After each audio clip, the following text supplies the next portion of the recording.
So as you can see, when I enter the pen, he is still kind of leery of me. He turns and faces me, which is what he has been trained to do.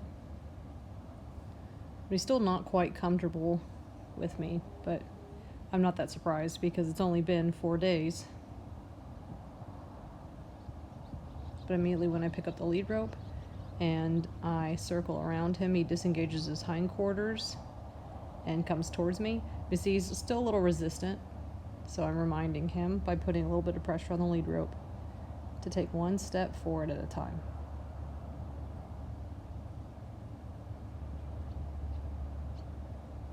As he's trying, he wants to come with me, but he's still not quite sure. But it's only been 4 days. And these things are going to take some time.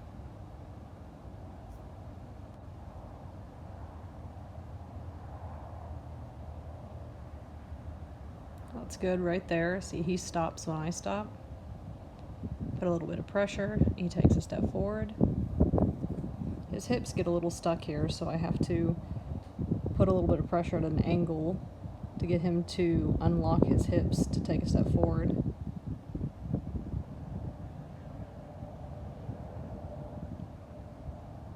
That's very good.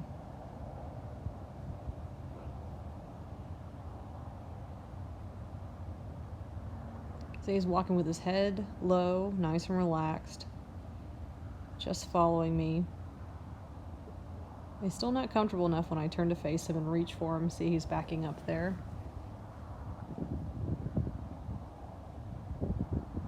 So I disengage his hindquarters again to get him to unlock and to take a step forward.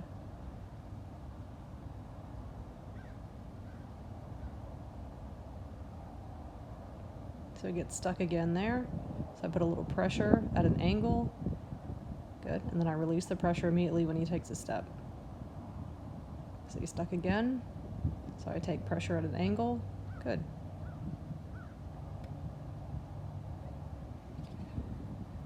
All right, so now I have him in a smaller pen, and I'm giving him a reward to remind him what we're doing. So the purpose of this is for me to actually touch him, and some desensitizing. So I'm giving him something awfully tasty that he really likes. I pick up the lead rope, just so it's not in the way and we're not going to get tangled or trip in it.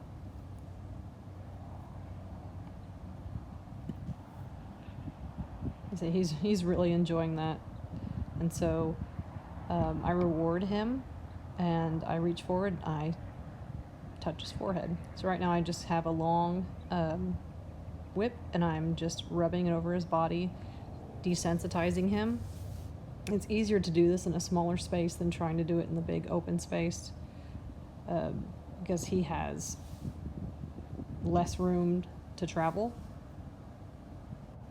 See, he's handling this really well as I rub the whip over his body. The whip is just an extension of my arm, plus it's safer for me to use that so I'm out of kicking range or striking if he wanted to strike me with his front legs. So I reward him again because he stood still and he tolerated that. And I get a few touches on his forehead in while I can.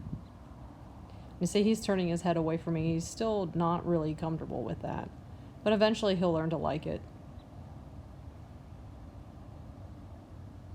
He'll realize that me touching him is not such a bad thing.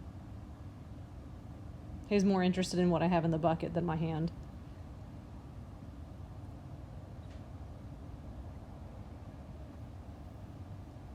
So that's good. He actually stepped towards me.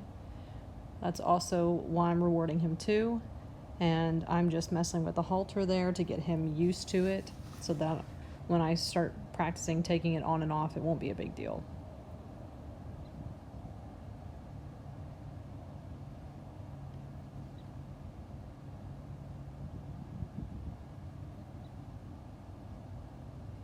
He's really enjoying that. I'm watching him chew going to town.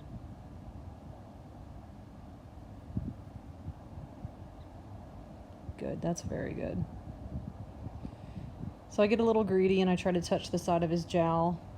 In a minute here I reach for his neck too, but he is not quite ready for that yet, but baby steps.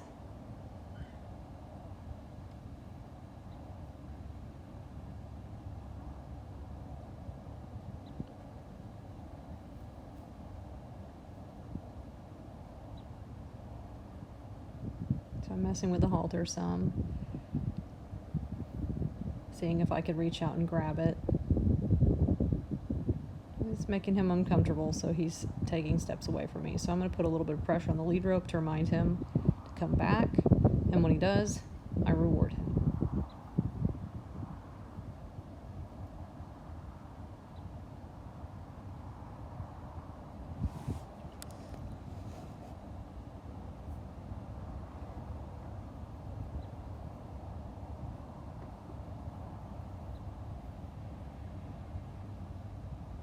That was very good right there. He didn't even flinch. A little flinch there.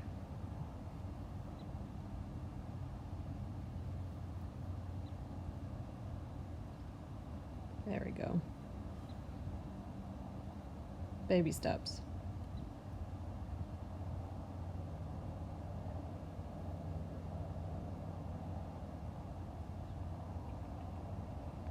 So I ask him to take a step forward. Good. And reward.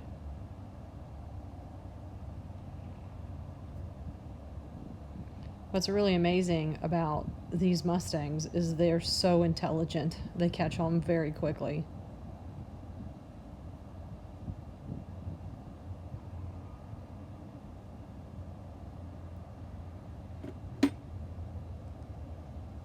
So I pick up my whip again to rub him down.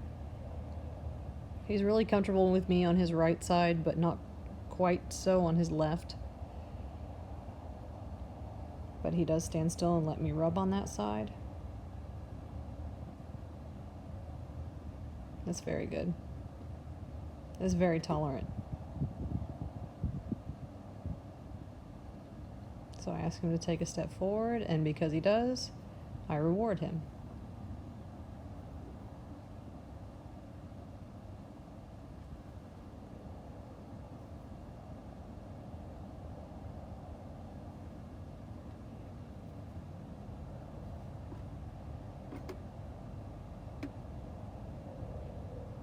That's very good for today.